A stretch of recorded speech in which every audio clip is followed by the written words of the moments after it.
Welcome, ladies and gentlemen, to the first day of our social media marketing bootcamp. My name is Micah Akati, and I'll be your tutor for this class. So today we are going to take a quick look at the following. We're going to look at social media marketing versus management. Then we're going to look at content creation versus content curation. Let's jump right into it. So I always say that for every new skill you acquire, you open up yourself to a whole new world of opportunities. So thank you once again for joining us for this free course. I hope that whatever you learn opens you up to a whole new world of opportunities. So let's look at a brief overview of what social media marketing is. It's just basically using social media platforms and services around those platforms to market a product or a service. It goes further than just a product or a service these days, because there are times when you might be marketing an event, marketing sign-ups and a few other things. But in a nutshell, this is what it stands for. And then on to social media management. With social media management, you are looking at basically implementing strategies, developing and implementing strategies to grow and engage audiences on various social media platforms or pages. Now, a very simple difference between social media management and social media marketing.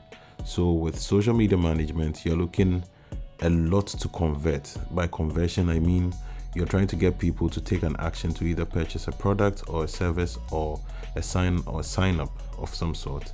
You also usually don't joke with finances, and analytics is your best friend.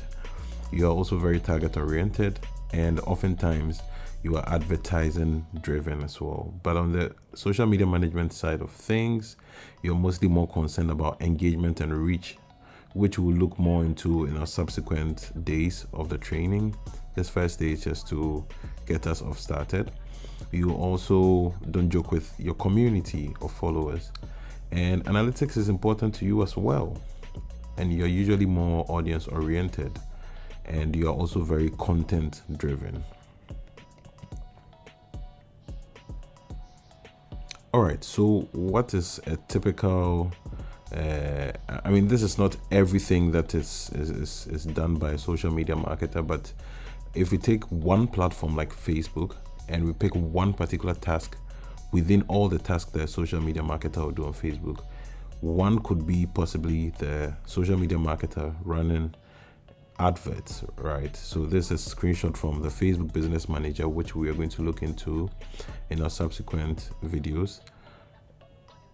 So this is the ads manager section of the Facebook Business Manager, and most likely as a marketer on the Facebook platform, you'd find yourself playing around here often. So let's look at that for social media manager on a regular day.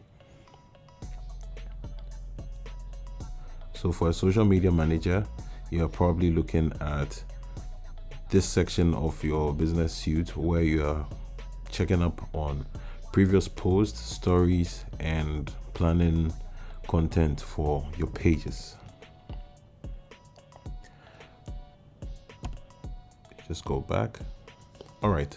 So before you even get started with marketing altogether, we are not going to focus heavily on what marketing is and all the other nitty-gritties of marketing. For that, I'll suggest you read material online or in books.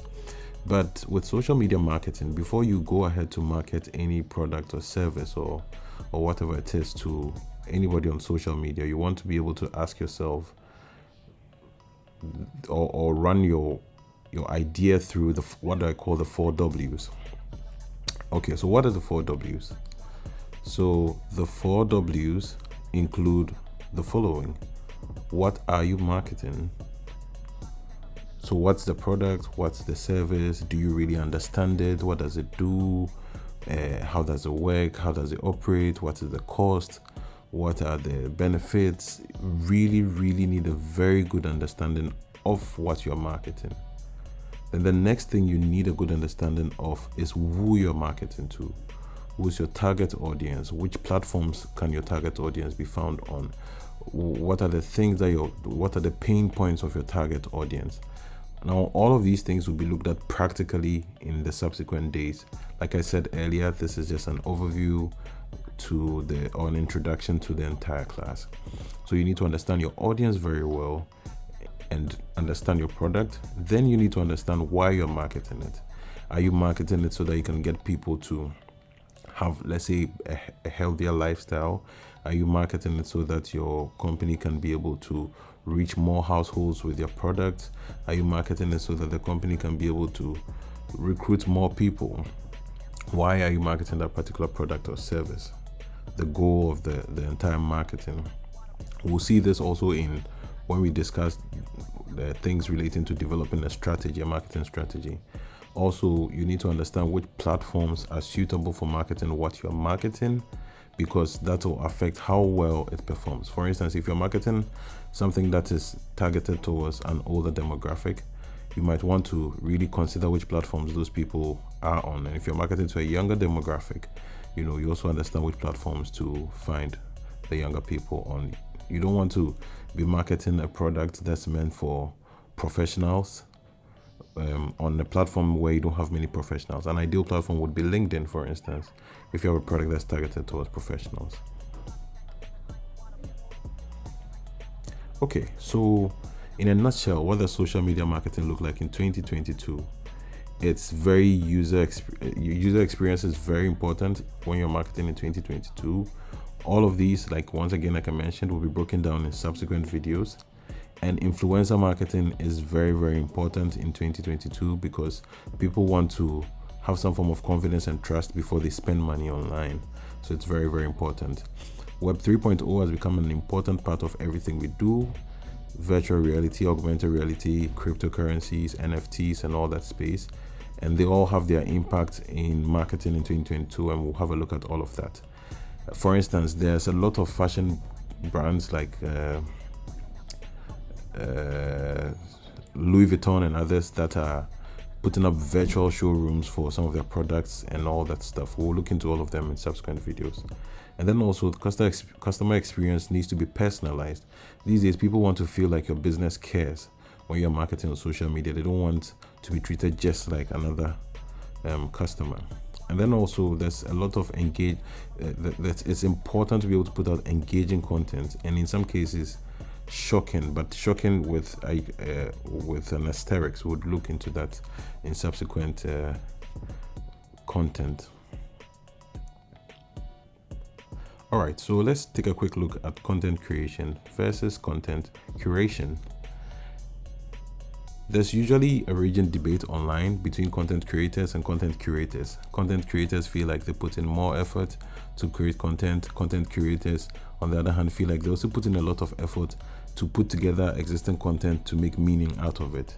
All right, so with content creation, you're basically doing everything from scratch. You do a lot of planning, and then you go ahead to create the content. Oftentimes, your content is original and created from scratch and can be time and resource consuming. On the other hand, as a content curator, you pick pre-existing content either made by other people or yourself, most often other people, and then you put that together in a way that's meaningful to a particular group of audience. Also requires gathering a lot of content, and even piecing them together properly. And of course, you can present the content in an original way, but most often it's usually not your own content.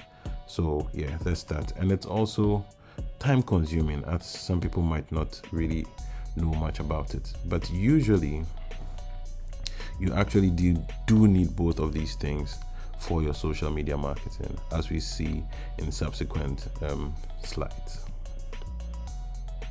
So this brings me to the end of day one. Very short, very brief.